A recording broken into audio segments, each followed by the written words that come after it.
Hello, respected viewers. Are you enjoying this new camera? I am. Higher quality picture and indeed sound. Interesting to see whether the viewer figures go up. Well, this is about the United States anti-diplomatic efforts under the Trump maladministration. The guy who claims to have ended 7 wars, a lie, has prolonged the Ukraine war, partly by not giving the Ukrainians the arms with which to defend themselves. Moreover, bluffing, being the boy who cried wolf, and saying that Russia's got to do something by a deadline. Is it 4 deadlines he's missed? Remember, Trump was going to end the Ukraine war within 24 hours.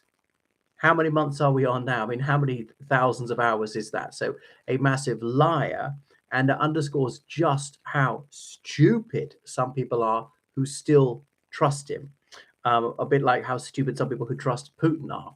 But here we go on. There's one born every minute. I think that sort of Barnum and Bailey principle is the one that Trump swears by. You see how the Trump administration has undermined diplomatic efforts to end the fighting in Gaza. And just like their allies, Israel launched that attack on Qatar, which had brokered a lot of the negotiations with Hamas, and obviously the Islamic resistance movement had offices in Qatar, which people found useful, and they were able to be a conduit for negotiations between the two sides to get some hostages released and things like that. On both, the Palestinians are hostages in Israel, get them out. Israelis are hostages in Palestine, get them set free. I'd like all the hostages on both sides to be freed. And make no mistake, most of those Palestinians in Israeli prisons are hostages. They're arrested, kidnapped, I should say, held without trial or charge for years in inhumane conditions. The Israeli Supreme Court has ruled that they're deliberately malnourished, and so on. And so over 400 of them are children. Even Israel says that. Imagine if Palestine was holding 400 Israeli children. But here we are. Anyway, this is how the United States has done its best to thwart peace negotiations, and indeed voting against the United Nations Security Council resolution to bring peace there. No. The genocide may continue. It's absolutely sickening. But there were Palestinian officials due to go to the United Nations. They have observer status there, and obviously Palestinian full membership there is long overdue, and that's another roadblock to peace put there by the United States. The US has wielded its veto in favor of Israel more times than it's done for itself. It's just staggering the way the tail wags the dog here. So they have blocked visas for various officials of the Palestinian Authority, which governs the little bit of the West Bank that's not actually been robbed by Israel, and the Palestinian Liberation Organization, including President Mahmoud Abbas. And he is the internationally recognized leader of Palestine. So anyway, the United States said won't be let in because they don't reject terrorism. Well, ha, ha, ha. Obviously, the United States is behind terrorism in Gaza, providing the weapons to terrorize the civilian population of Gaza and the mass murder of Palestinian civilians, which Israel is carrying out deliberately every single day, starvation. But, there is no farming in Gaza. There is no fishing. They'll be shot if they try to fish.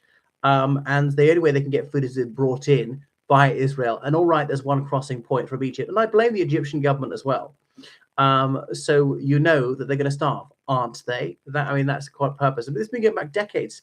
I remember even in the year 2002 seeing a BBC broadcast said there's malnutrition amongst children in Gaza because the Israeli policy was to keep it just above starvation level. And obviously it wasn't a completely equitable distribution of food. There never is. Anyway, and the United States says you're pursuing lawfare. Well, so there's nothing more legal than a lawsuit. So, yeah, if the Palestinians initiate a legal action to assert their rights, this is lawfare. Well, obviously, the Israelis are very quick to go to law. The fact that they obviously break their international law, their domestic law all the time is another matter. International terrorism by the Israelis, murdering their opponents all over the world, as well as obviously 200 Palestinian journalists in Gaza. But Israel won't allow foreign journalists in because they want to protect journalists. So they want to murder journalists. If they tell the truth, they only allow propagandists in, a complete shill like Douglas Murray. Is absolutely revolting. A boy I used to respect when I knew him at school. So what a sad degeneration for a prodigy, and so on. Okay, so any attempt to get their state recognized by international courts No, that's grounds not to allow them in. But obviously, this is illegal. There's the 1947 United Nations host country agreement. The headquarters would be there in New York City, and therefore it obliges the United States, which plays host to it, to allow representatives, UN member states, to come to UN meetings, which grant visas expeditiously, not hinder them in any wise. Okay, so this is violative of this, and I suppose they might argue, yes, but they're not a full member. So we're going to have to talk to people. We're going to get peace, and okay, and they don't strictly need to talk in person. So the United Nations General Assembly passed a visa saying Mahmoud Abbas is allowed to address them remotely, but it's yet another outrage that the United States has not granted him a visa. He's no threat to anyone. He's 86, and so on. So many governments have said this is a disgraceful decision, and it's breaking international norms. They don't deserve to host the UN. And then the president of Colombia, Gustavo Petro, he had his visa revoked. And that's because he took part in a demonstration for peace and human rights to stop the genocide in Gaza in New York. But wait a second, so much for First Amendment rights? This is cancel culture. So anyway, they said he's breaking the law by doing so. How on earth is that breaking the law by exercising his right to free expression whilst he's in the United States? His position is well known. He said all this stuff in Colombia as well. Anyway, so yes, it's terrible the way they're undermining diplomacy, making peace even more difficult to achieve, giving this almost carte blanche to the Netanyahu administration to continue their massacre of innocents.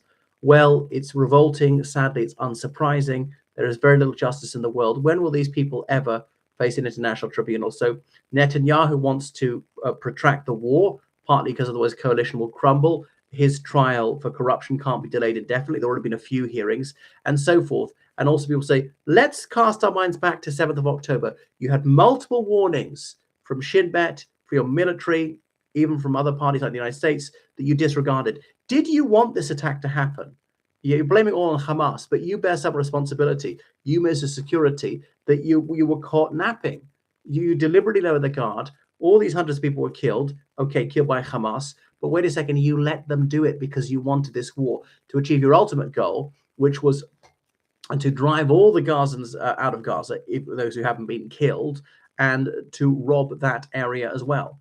You know, you made no secrecy of your plan to prevent a Palestinian state forever. You've said that for decades. And the whole roadmap to peace is based on the two-state solution, which he has repeatedly sworn to forfend. Moreover, the greater Israel, so naked aggression, the conquest, subjugation, and depopulation, ethnic cleansing of neighboring Ishmaelite countries. So that is just the frankest possible form of racialism on behalf of Netanyahu. Wow, it's sickening. Anyway, thanks for watching my channel. Make sure you subscribe on Patreon, donate to PayPal, georgecallahan79@gmail.com. Goodbye.